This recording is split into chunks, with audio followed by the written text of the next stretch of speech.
So Titinius and Messala return. Titinius is shown to be wearing a wreath, and as soon as he looks at Cassius's body, he is overcome with grief. And what Titinius says here is quite important as to the fact that how important Cassius was to him. And Titinius says that the sun of Rome is set, our day is gone. And in saying these lines, Titinius actually, he acts just like Cassius in predicting the outcome of the war, even before the war has come to an end, even before the battle has ended. Titinius is shown to be in despair. He says, our day is gone. He does not believe that they can win the battle, they can win the war any longer. Messala's lines show us his accurate understanding of what had actually happened. And it is through these lines that Shakespeare has completely analyzed Cassius's character for us.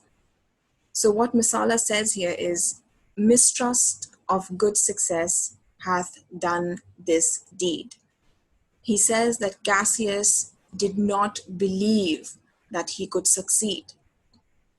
O hateful error, melancholy's child, why dost thou show to the apt thoughts of men the things that are not? So it's like Messala is actually talking to this difficult situation, to this hateful error. It's like the hateful error, and this melancholy's child has become a person, and he's talking to it, and he's telling them, he's asking them how they had put these wrong thoughts in Cassius's mind. And that's why they understand Cassius's state of mind when he had committed suicide. Cassius did not trust that he would succeed. Cassius was melancholic. Cassius had believed bad things would happen, and that is how all of those things, they affected his suicide. So again, Titinius cannot bear the grief of Cassius's death, and he also ends up taking his life. But this one line that you see here, alas, thou hast misconstrued everything. This one word is quite important. This one word plus these lines by Messala, that mistrust of good success, hateful error, melancholy's child, and misconstrued here. It actually, Shakespeare, through these words and through these analysis of these people, he's actually telling us what had happened with Cassius. And Titinius exclaims here that Cassius had misconstrued everything. He had misunderstood the entire situation, and that is what played a very important part in his death, his misunderstanding, his misjudgment of the situation. So he takes the same sword and stabs himself with it, and he commits suicide. So Titinius declares that Cassius had misunderstood and misinterpreted, and he too mirrors Cassius's melancholy and kills himself. So what happens with Brutus? Brutus is faced yet again with the death of someone he loved. But if you look at this first line, the response that both Cassius and Brutus had to another death was to think of Caesar. Cassius had said, O Caesar, you have been avenged. And Brutus here says, O Julius Caesar, thou art mighty yet.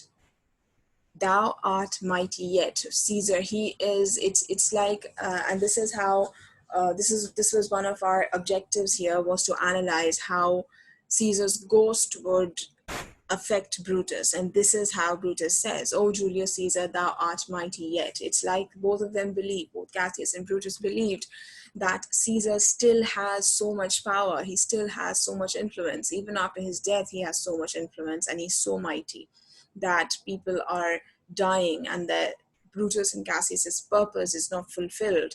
And what they set out to do, it actually backfired on them, and everything has gone wrong. So that is why, that is again what Brutus says here.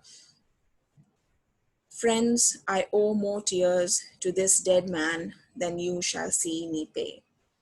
And this actually shows how aggrieved and how sad and how sorrowful Brutus is here, that he says that I owe more tears to this dead man that you shall see me pay. He says that I do not have time to be aggrieved over the death of this wonderful person. And through these lines, it actually shows us as readers how both Brutus and Cassius, even though they were so different at the beginning of the play, they came from different thought processes, and they were different kinds of people, but their one ideal had this one task had brought them together of killing Caesar, and their friendship developed from there onwards. So even after the disagreements, the arguments that they had, they were still friends. And that is why Brutus says here that I owe more tears to this dead man than you shall see me pay. I shall find time, Cassius, I shall find time. So he promises Cassius's dead body that I will find time to grieve over your death, because your death is really something to grieve over. It's something monumental, it's something great, and this person cannot be replaced. But immediately after that, we see a very logical again and a very quick decision taken by Brutus, considering again that he was on the battlefield. And this is something that we didn't see Cassius do. Cassius simply killed himself, but Brutus here, he says, Lucilius, come, young Cato, come, let us to the field. We shall try fortune in a second fight. Brutus is still trying to salvage this war. Brutus is still trying to win this war. And that is why we see that Brutus, if you look at this analysis at the bottom of the slide, Brutus, who at the beginning of the play was passive and pursued by Cassius, is now a man of action. So it's like the play has come full circle, and we now see character roles reversed. In the beginning of the play, it was Cassius who was decisive. It was Cassius who was doing everything. He was the one who actually started off that chain of events to kill Caesar. But now we see that at the end of the play, it is Cassius who killed himself in grief. Cassius is shown to be the passive person, and Brutus is shown to be the man of action. And that is how Brutus decides that he is going to go forth and try to win this war. So in keeping with Brutus's adherence to principle throughout the play, here he demonstrates his belief that situations that originate in wrong action can never be righted.